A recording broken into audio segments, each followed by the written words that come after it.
This is the story of a man named Stanley.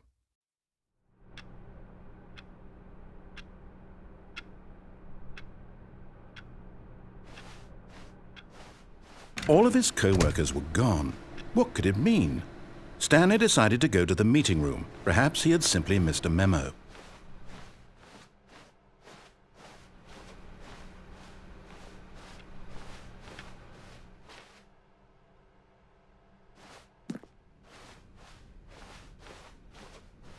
When Stanley came to a set of 2 open doors, he entered the door on his left.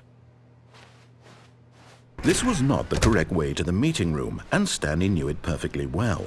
Perhaps he wanted to stop by the employee lounge first, just to admire it.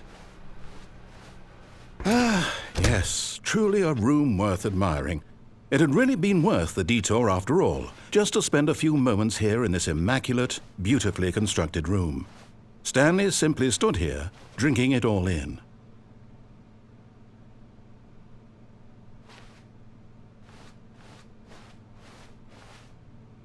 Yes, really worth it being here in the room. A room so utterly captivating that even though all your co-workers have mysteriously vanished, here you sit looking at these chairs and some paintings. Really worth it. But eager to get back to business, Stanley took the first open door on his left.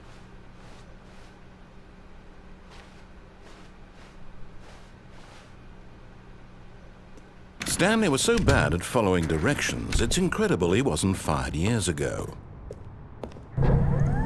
Look, Stanley, I think perhaps we've gotten off on the wrong foot here. I'm not your enemy, really, I'm not.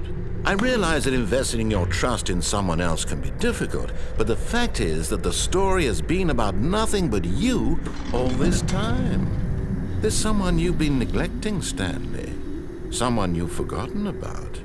Please, stop trying to make every decision by yourself. Now, I'm not asking for me, I'm asking for her. This is it, Stanley. Your chance to redeem yourself, to put your work aside, to let her back into your life. She's been waiting.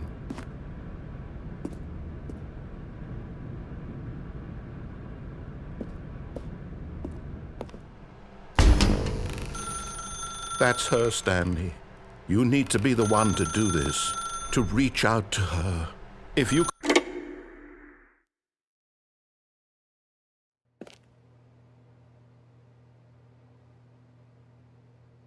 Oh, Stanley, is that you? Hold on, sweetie. Sorry to keep you waiting. I'm just pulling the bread out of the oven. All right. Okay, there we go. All right, now, I want you to come in and tell me all about your day. Gotcha! Oh, come on. Did you actually think you had a loving wife who'd want to commit their life to you? I'm trying to make a point here, Stanley. I'm trying to get you to see something. Come inside. Let me show you what's really going on here. This is a very sad story about the death of a man named Stanley. Stanley is quite a boring fellow. He has a job that demands nothing of him, and every button that he pushes is a reminder of the inconsequential nature of his existence. Look at him there, pushing buttons, doing exactly what he's told to do. Now he's pushing a button. Now he's eating lunch. Now he's going home. Now he's coming back to work. One might even feel sorry for him, except that he's chosen this life.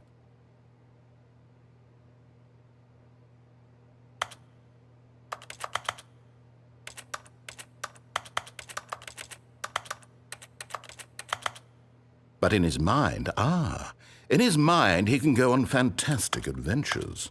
From behind his desk, Stanley dreamed of wild expeditions into the unknown, fantastic discoveries of new lands. It was wonderful.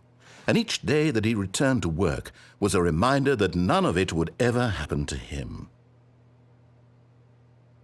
And so he began to fantasize about his own job. First, he imagined that one day while at work, he stepped up from his desk to realize that all of his co-workers, his boss, everyone in the building had suddenly vanished off the face of the earth. The thought excited him terribly. So he went further. He imagined that he came to 2 open doors and that he could go through either. At last, choice. It barely even mattered what lay behind each door. The mere thought that his decisions would mean something was almost too wonderful to behold. As he wandered through this fantasy world, he began to fill it with many possible paths and destinations. Down one path lay an enormous round room with monitors and mind controls. And down another was a yellow line that weaved in many directions. And down another was a game with a baby. And he called it the Stanley Parable.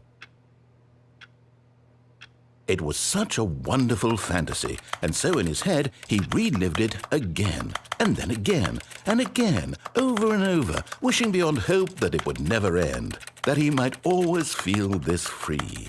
Surely there's an answer down some new path, mustn't there be? Perhaps if he played just one more time. But there is no answer. How could there possibly be? In reality, all he's doing is pushing the same buttons he always has. Nothing has changed. The longer he spends here, the more invested he gets, the more he forgets which life is the real one. And I'm trying to tell him this, that in this world he can never be anything but an observer, that as long as he remains here, he's slowly killing himself. But he won't listen to me. He won't stop. Here, watch this. Stanley, the next time the screen asks you to push a button, do not do it. You see? Can he just not hear me? How can I tell him in a way that he'll understand that every second he remains here, he's electing to kill himself? How can I get him to see what I see? How can I make him look at himself? I suppose I can't, not in the way I want him to. But I don't make the rules. I simply play to my intended purpose, the same as Stanley. We're not so different, I suppose. I'll try once more to convey all this to him. I'm compelled to. I must. Perhaps, well, maybe this time he'll see. Maybe this time. And I tried again, and Stanley pushed a button. And I tried again, and Stanley pushed a button. And I tried.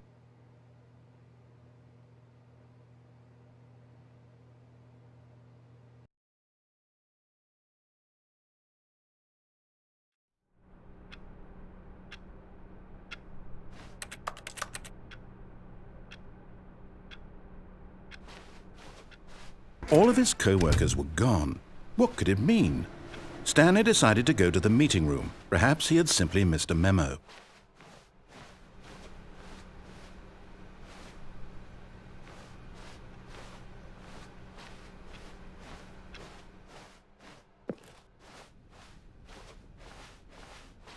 When Stanley came to a set of 2 open doors, he entered the door. This was not the correct way to the meeting room, and Stanley knew it perfectly well. Perhaps he wanted to stop by the employee lounge first, just to admire it. Wow, yes, this room. But eager to get back to business, Stanley took the first open door on his left. And so he detoured through the maintenance section, walked straight ahead to the opposite door, and got back on track.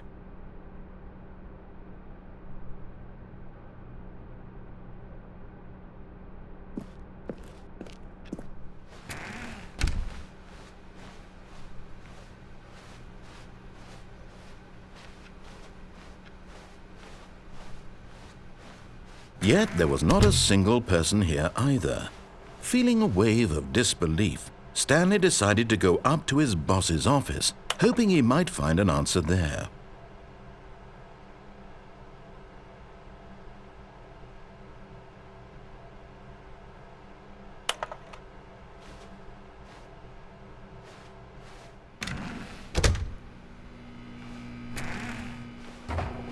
Stanley stepped into the broom closet, but there was nothing here, so he turned around and got back on track.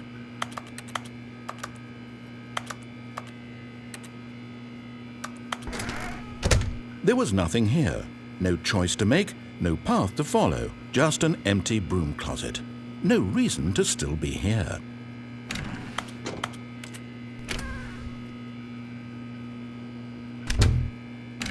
It was baffling that Stanley was still just sitting in the broom closet. He wasn't even doing anything. At least if there was something to interact with, he'd be justified in some way. As it is, he's literally just standing there doing sweet FA.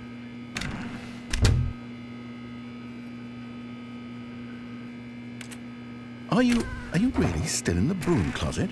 Standing around doing nothing? Why? Please offer me some explanation here. I'm genuinely confused.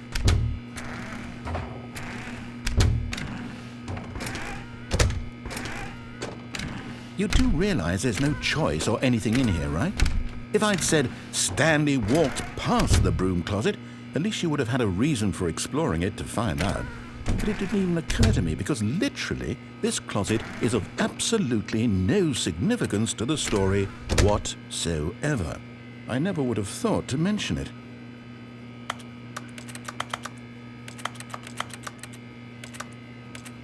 Maybe to you this is somehow its own branching path. Maybe when you go talk about this with your friend, you'll say, "Oh, did you get the broom closet ending? The broom closet ending was my favorite." I hope your friends find this concerning.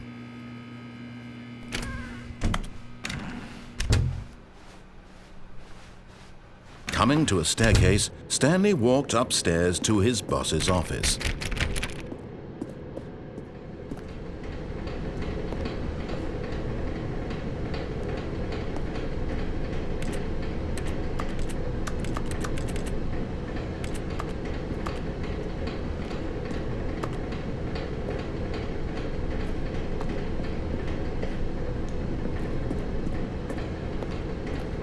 But Stanley just couldn't do it.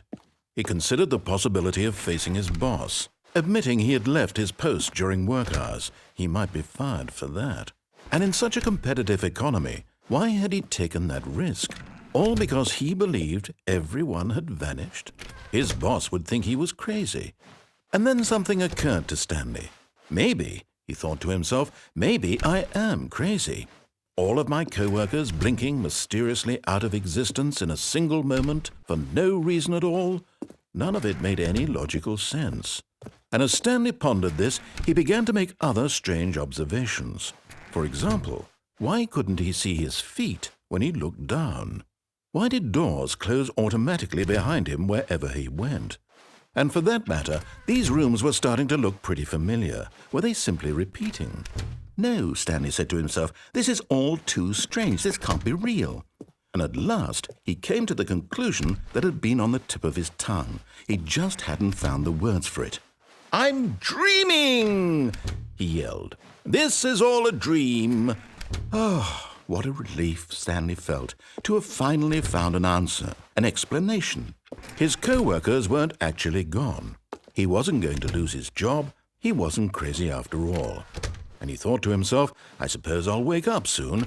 I'll have to go back to my boring real-life job pushing buttons. I may as well enjoy this while I'm still lucid. So he imagined himself flying and began to gently float above the ground. Then he imagined himself soaring through space on a magical starfield, and it too appeared. It was so much fun, and Stanley marveled that he had still not woken up. How was he remaining so lucid? And then perhaps the strangest question of them all entered Stanley's head. One he was amazed he hadn't asked himself sooner. Why is there a voice in my head dictating everything that I'm doing and thinking? Now the voice was describing itself being considered by Stanley, who found it particularly strange. I'm dreaming about a voice describing me, thinking about how it's describing my thoughts, he thought. And while he thought it all very odd and wondered if this voice spoke to all people in their dreams, the truth was that, of course, this was not a dream. How could it be? Was Stanley simply deceiving himself, believing that if he's asleep, he doesn't have to take responsibility for himself? Stanley is as awake right now as he's ever been in his life. Now, hearing the voice speak these words was quite a shock to Stanley. After all, he knew for certain, beyond a doubt, that this was in fact a dream. Did the voice not see him float and make the magical stars just a moment ago? How else would the voice explain all that? This voice was a part of himself too. Surely, if he could just... He would prove it. He would prove that he was in control, that this was a dream. So he closed his eyes gently, and he invited himself to wake up. He felt the cool weight of the blanket on his skin, the press of the mattress on his back, the fresh air of a world outside this one. Let me wake up, he thought to himself. I'm through with this dream. I wish it to be over. Let me go back to my job. Let me continue pushing the buttons. Please, it's all I want. I want my apartment, and my wife, and my job. All I want is my life exactly the way it's always been. My life is normal. I am normal. Everything will be fine. I am okay.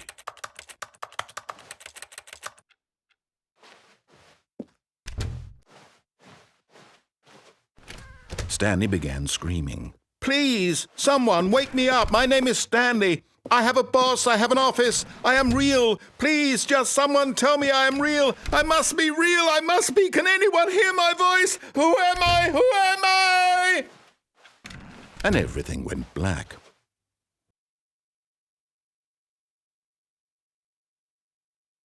This is the story of a woman named Mariella. Mariella woke up on a day like any other. She arose, got dressed, gathered her belongings, and walked to her place of work. But on this particular day, her walk was interrupted by the body of a man who had stumbled through town talking and screaming to himself, and then collapsed dead on the sidewalk. And although she would soon turn to go call for an ambulance, for just a few brief moments she considered the strange man. He was obviously crazy. This much she knew. Everyone knows what crazy people look like. And in that moment, she thought to herself how lucky she was to be normal. I am sane. I am in control of my mind. I know what is real and what isn't. It was comforting to think this, and in a certain way, seeing this man made her feel better. But then she remembered the meeting she had scheduled for that day, the very important people whose impressions of her would affect her career, and by extension, the rest of her life. She had no time for this, so it was only a moment that she stood there, staring down at the body. And then she turned and ran.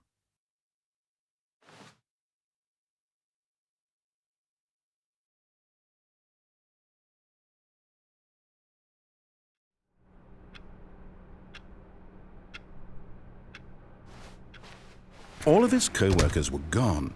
What could it mean? Stanley decided to go to the meeting room. Perhaps he had simply missed a memo.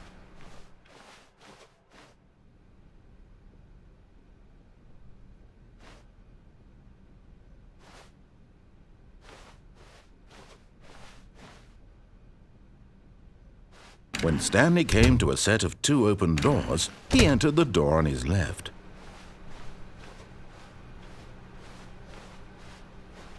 Yet there was not a single person here either. Feeling a wave of disbelief, Stanley decided to go up to his boss's. Coming to a staircase, Stanley walked upstairs to his boss's office.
Stepping into his manager's office, Stanley was once again stunned to discover not an indication of any human life.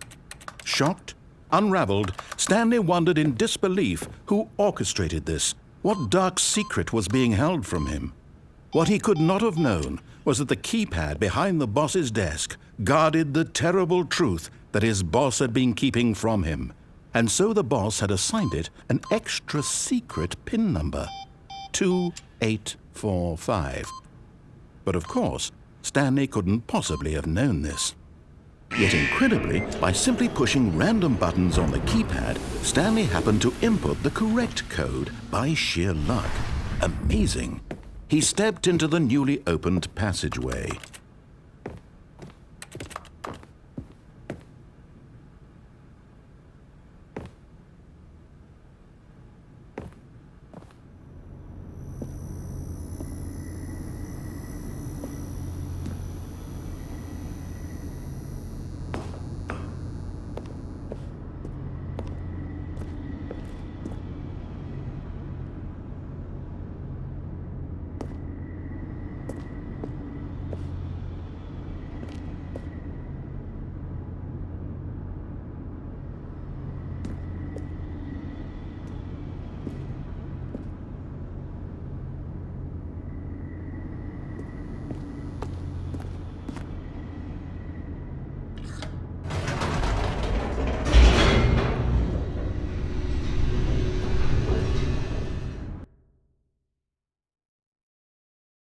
Descending deeper into the building, Stanley realized he felt a bit peculiar.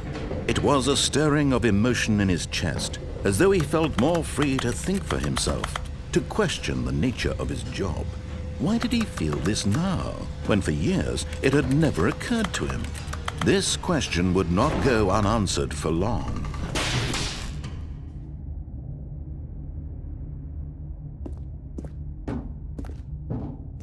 Stanley walked straight ahead through the large door that read Mind Control Facility.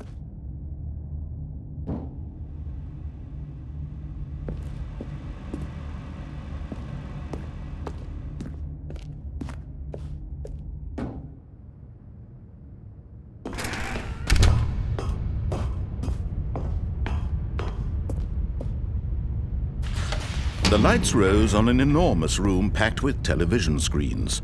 What horrible secret did this place hold? Stanley thought to himself. Did he have the strength to find out?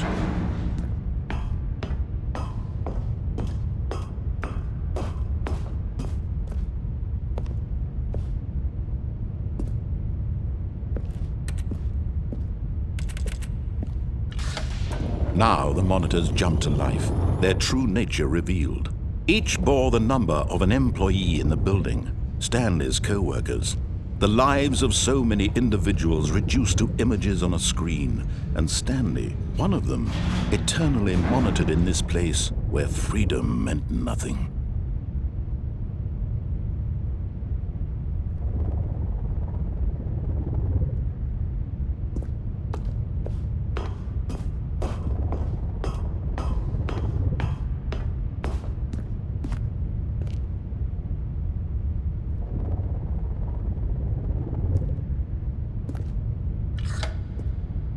This mind control facility, it was too horrible to believe. It couldn't be true. Had Stanley really been under someone's control all this time? Was this the only reason he was happy with his boring job? That his emotions had been manipulated to accept it blindly?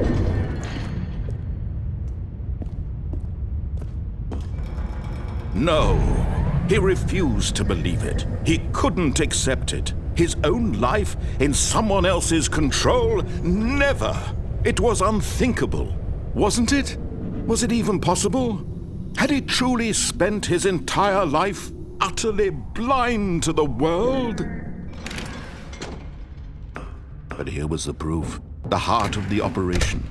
Controls labeled with emotions, happy or sad or content, walking, eating, working, all of it monitored and commanded from this very place. And as the cold reality of his past began to sink in, Stanley decided that this machinery would never again exert its terrible power over another human life. For he would dismantle the controls once and for all.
And when at last he found the source of the room's power... Oh, Stanley, you didn't just activate the controls, did you? After they kept you enslaved all these years, you go and you try to take control of the machine for yourself. Is that what you wanted? Control? Oh, Stanley, I applaud your effort, I really do. But you need to understand, there's only so much that machine can do. You were supposed to let it go, turn the controls off, and leave. If you want to throw my story off track, you're going to have to do much better than that. I'm afraid you don't have nearly the power you think you do. For example, and I believe you'll find this pertinent, Stanley suddenly realized he had just initiated the network's emergency detonation system. In the event that this machine is activated without proper DNA identification, nuclear detonators are set to explode, eliminating the entire complex. How long until detonation then? Let's say, 2 minutes. Ah, now this is making things a little more fun, isn't it, Stanley? It's your time to shine. You are the star. It's your story now. Shape it to your heart's desires. Oh, this is much better than what I had in mind. What a shame we have so little time left to enjoy it. Mere moments until the bomb goes off. But what precious moments each one of them is. More time to talk about you, about me, where we're going, what all this means. I barely know where to start. What's that? You'd like to know where your co-workers are? A moment of solace before you're obliterated? All right, I'm in a good mood. You're gonna die anyway. I'll tell you exactly what happened to them. I erased them. I turned off the machine. I set you free. Of course, that was merely in this instance of the story. Sometimes when I tell it, I simply let you sit there in your office forever, pushing buttons endlessly and then dying alone. Other times, I let the office sink into the ground, swallowing everyone inside, or I let it burn to a crisp. I have to say this, though, this version of events has been rather amusing. Watching you try to make sense of everything and take back the control wrested away from you, it's quite rich. I almost hate to see it go. But I'm sure whatever I come up with on the next go-around will be even better. My goodness, only 34 seconds left. But I'm enjoying this so much. You know what? To hell with it. I'm going to put some extra time on the clock, why not? These are precious additional seconds, Stanley. Time doesn't grow on trees. Oh dear me, what's the matter, Stanley? Is it that you have no idea where you're going or what you're supposed to be doing right now? Or did you just assume when you saw that timer that something in this room was capable of turning it off? I mean, look at you. Running from button to button, screen to screen, clicking on every little thing in this room. These numbered buttons, no, these colored ones. Or maybe this big red button, or this door. Everything, anything, something here will save me. Why would you think that, Stanley? That this video game can be beaten? Won? Solved? Do you have any idea what your purpose in this place is? Stanley, you're in for quite a disappointment. But here's a spoiler for you. That timer isn't a catalyst to keep the action moving along. It's just seconds ticking away to your death. You're only still playing instead of watching a cutscene because I want to watch you for every moment that you're powerless. To see you made humble. This is not a challenge. It's a tragedy. You wanted to control this world, that's fine. But I'm going to destroy it first, so you can't.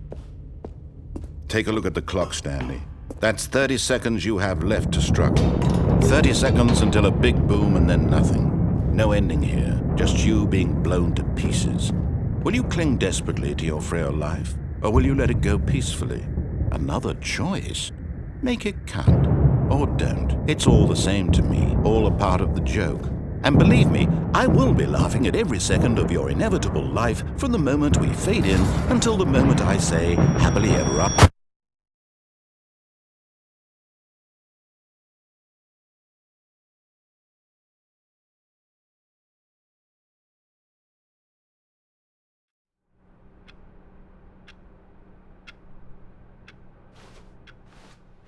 All of his co-workers were gone. What could it mean? Stanley decided to go to the meeting room. Perhaps he had simply missed a memo.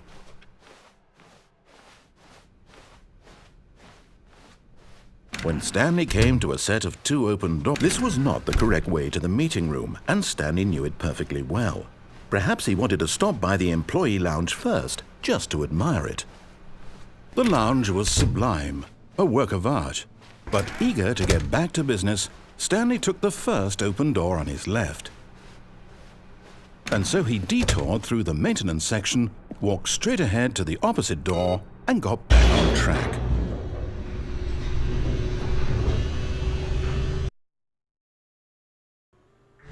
But Stanley didn't want to go back to the office.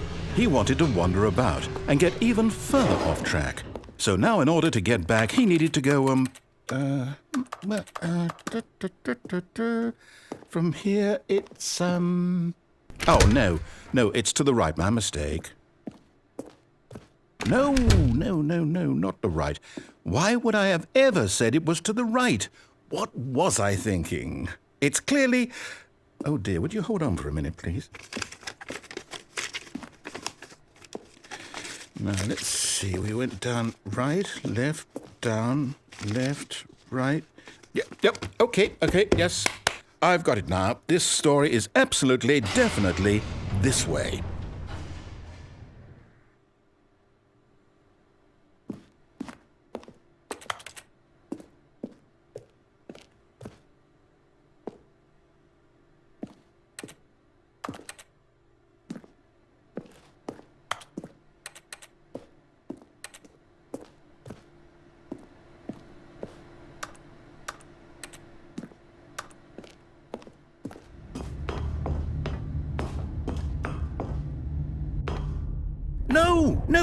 No. This isn't right at all. You're not supposed to be here yet. This is all a spoiler. Quick, Stanley, close your eyes. Okay. We just have to get back to, oh, who am I kidding? It's all rubbish now. The whole story completely unusable. How about, rather than waste my time trying to salvage this nonsense, we'll just restart the game from the beginning. And this time, suppose we don't wander so far off track, Okay, from the top.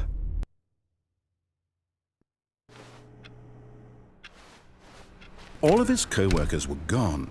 What could it mean? Stanley decided to go to the meeting room. Perhaps he had simply missed a memo.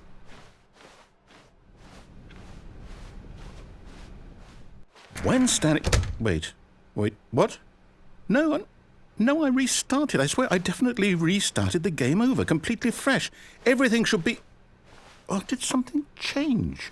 Stanley, did you change anything when we were back in that room with all the monitors? Did you move the story somewhere or... Hold on. Why am I asking you? I'm the one who wrote the story. It was right here just a minute ago. I know for sure that it's here somewhere. Okay, then. It's an adventure. Come, Stanley. Let's find the story.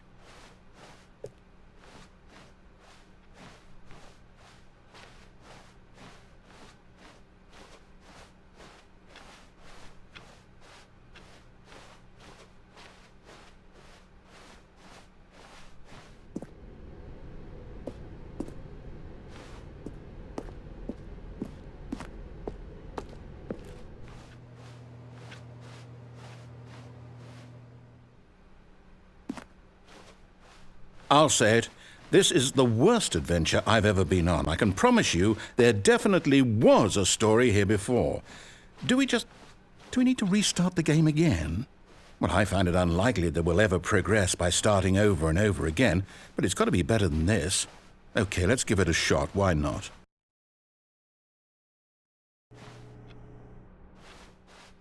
All of his co-workers were gone. What could it mean? Stanley decided to go to the meeting room. Perhaps he had simply missed a memo.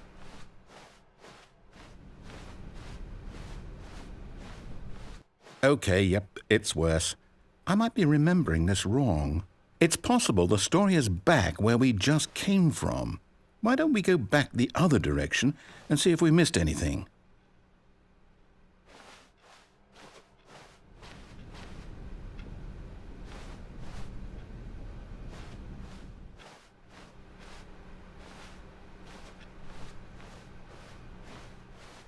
Aha! I knew we'd miss something. The story. Here it comes. No, wait, never mind. Not the story. Okay, let's head back the other way and retrace our steps.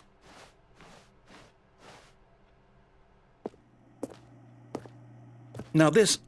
Well, I'll be honest, I don't recognize this place at all. Is this the story? I don't think so. I can't quite recall, but I believe my story took place in an office building. Is that correct? Do you remember, Stanley? Well, do you know what?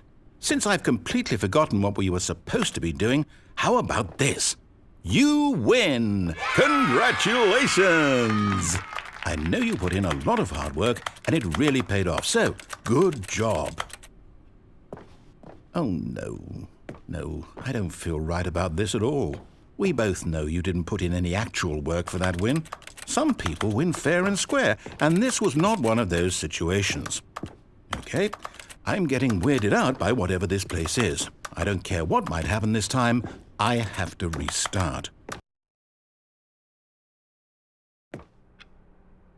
All right, I've got a solution. This time, to make sure we don't get lost, I've employed the help of the Stanley Parable Adventure Line. Just follow the line. How simple is that? No, I'm down. We're leaving it up to the line from now on.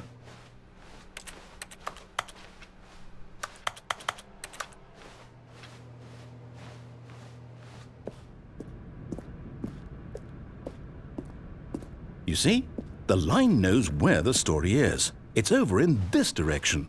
Onward, Stanley, to destiny. Though, here's a thought. Wouldn't wherever we end up be our destination, even if there's no story there? Or to put it another way, is the story of no destination still a story? Simply by the act of moving forward, are we implying a journey such that a destination is inevitably conjured into being via the very manifestation of the nature of life itself? Whoa. Hang on. That got a bit weird back there. Well, I'd like to apologize. Not sure where I was going with all that. You know what? I think what we need right now is a bit of music to lighten the mood.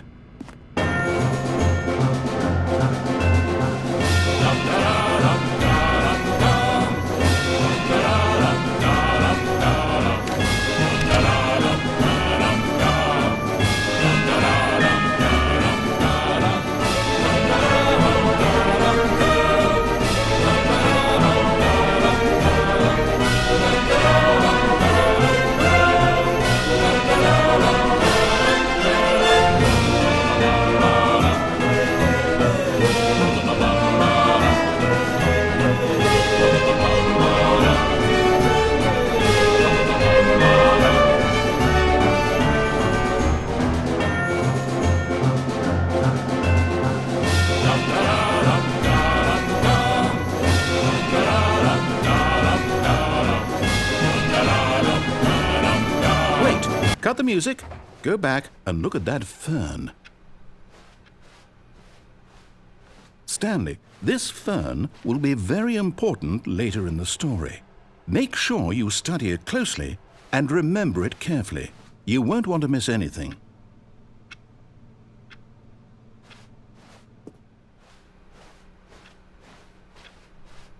Wait, what? We're back at the office? No. Line, you do know we're looking for the Stanley Parable, right? The story? Is any... Oh, no, not again. Line, how could you have done this to us? And after we trusted you, after everything we've been through, you... Oh, I can't take this anymore. To hell with it. Restart.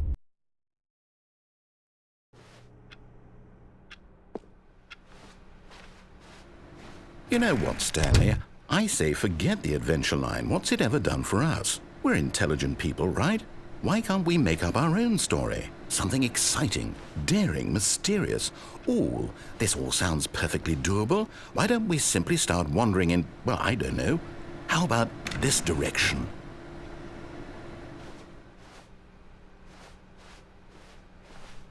Now, yes, this is exciting. Just me and Stanley forging a new path, a new story. Well, it could be anything. What do you want our story to be? Go wild. Use your imagination. Whatever it might be, Stanley, I'm ready for it.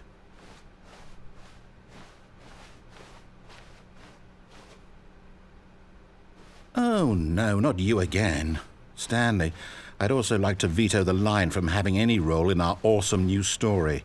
No lines or monitor rooms. Just don't acknowledge it, and we should be fine.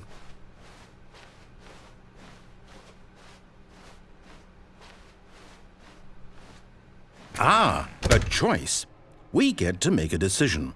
From here, the story is in our control. How important we mustn't squander the opportunity. In fact, I believe I need a minute to think here. Just walk in circles for a minute.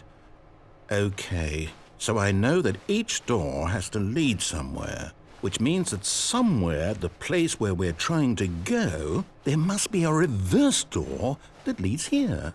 And that in turn means that our destination corresponds with the counter-inverted reverse door's origin. So starting from the right, let us ask, will taking the right door lead us to where we're going?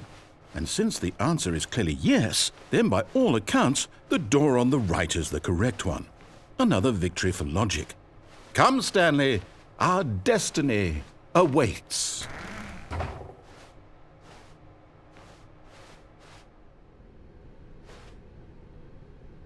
Oh, hold up, what's this?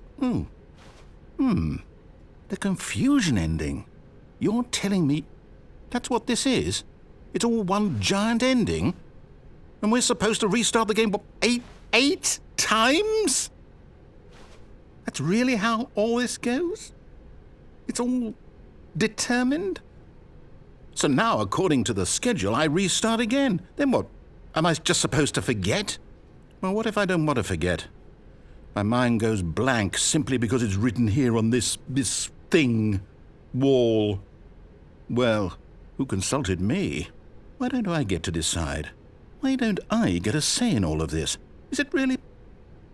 No, it can't be. I don't want it to be. I don't want the game to keep restarting. I don't want to forget what's going on. I don't want to be trapped like this. I won't restart the game. I won't do it. I won't do it. I won't do it. And the timer stopped? Does that mean, did we do it? Did we break the cycle? The, whatever it is that made this schedule? How would we even know? Will someone come for us? Will something happen? So, okay. I guess now we just wait, you know. I suppose in some way that this is a kind of story, wouldn't you agree? I'm not quite sure if we're in the destination or the journey, though they're always saying that life is about the journey and not the destination. So I hope that's where we are right now. We'll find out, won't we? Eventually. Well, in the meantime, if you...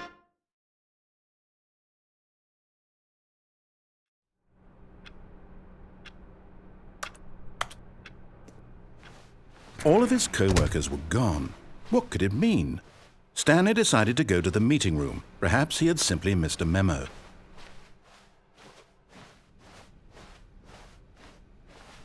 When Stanley came to a set of 2 open doors, he entered the door on his left.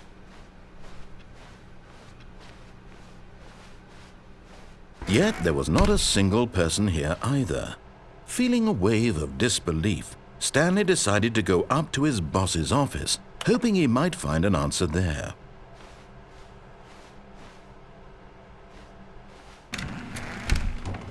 Oh no, no, not again. I won't be part of this. I'm not going to encourage you. I'm not going to say anything at all. I'm just going to be patient and wait for you to finish whatever it is you enjoy doing so much in this room. Please take your time.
Coming to a staircase, Stanley walked upstairs to his boss's office.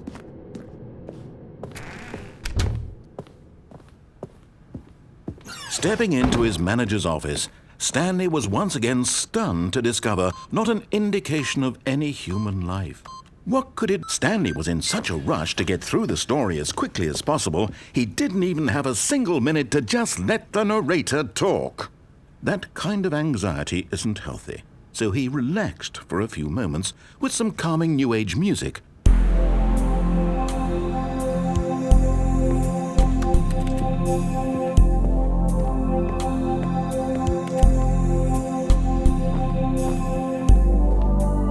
Feeling soothed and rejuvenated, Stanley calmly walked forward into the opened passageway.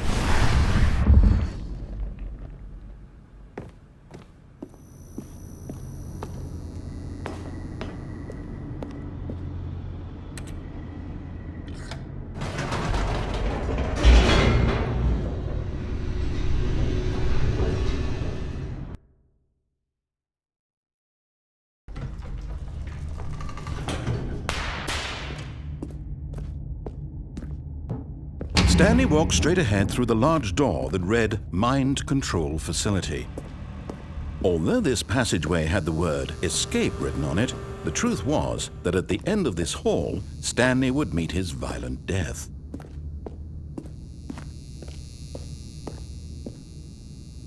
The door behind him was not shut. Stanley still had every opportunity to turn around and get back on track. At this point, Stanley was making a conscious, concerted effort to walk forward and willingly confront his death.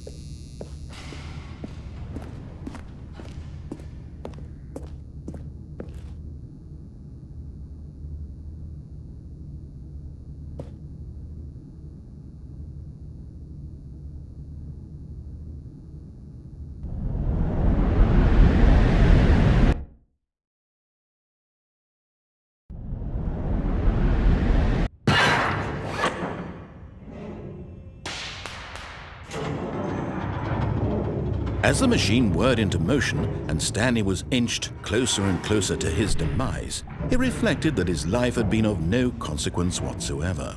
Stanley can't see the bigger picture. He doesn't know the real story, trapped forever in his narrow vision of what this world is. Perhaps his death was of no great loss, like plucking the eyeballs from a blind man. And so he resigned and willingly accepted this violent end to his brief and shallow life. Farewell, Stanley.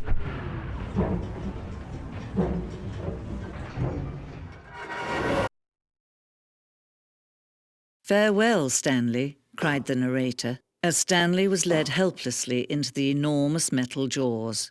In a single visceral instant, Stanley was obliterated as the machine crushed every bone in his body, killing him instantly.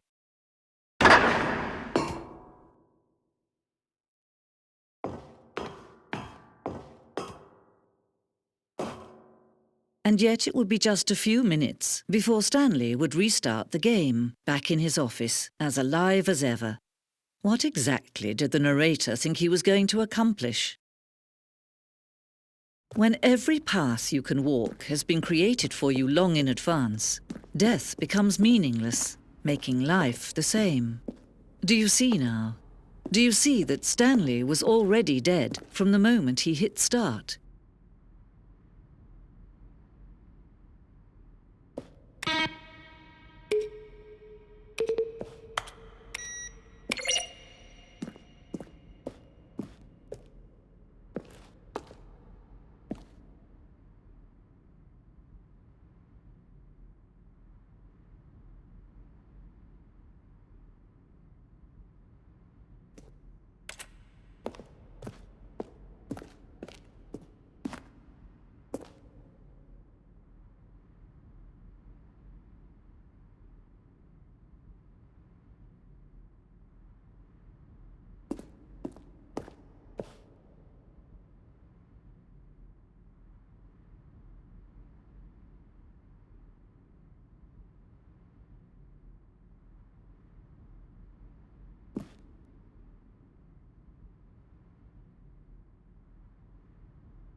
Oh, look at these two. How they wish to destroy one another.